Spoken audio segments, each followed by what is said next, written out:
इगतपुरी तालुक्यातील समाज कल्याण विभागाच्या घोटी येथील वसतिगृहात 5वी ते 7वीच्या विद्यार्थ्यांना गुंगीचे औषध देत त्यांच्यावर अनैसर्गिक अत्याचार केल्याची घटना समोर आली आहे। याच वसतिगृहातील 10वीतील 7 विधी संघर्षित मुलांनी हा प्रकार केल्याने त्यांच्यासह वसतिगृह अधीक्षक दूध साखरे यांना सर्व माहिती असतानाही त्यांनी वेळेत पोलिसांना न कळविल्याने त्यांच्यावरही इगतपुरी पोलीस ठाण्यात गुन्हा दाखल करण्यात आलाय। या घटनेनंतर जिल्ह्यातील वसतिगृहातील विद्यार्थ्यांचा सुरक्षेचा प्रश्न ऐरणीवर आलाय। वसतिगृहातील लहान विद्यार्थ्यांना वसतिगृह परिसरातून निर्जन ठिकाणी नेण्यात येत होते। त्यांना गुंगीच्या आणि भांगेच्या गोळ्या देऊन अत्याचार करण्यात आल्याचा आरोप आहे।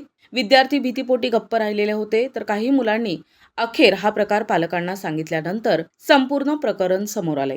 या गोळ्या नेमक्या कुठून आणल्या गेल्या याचा शोध पोलिसांकडून घेतला जातोय।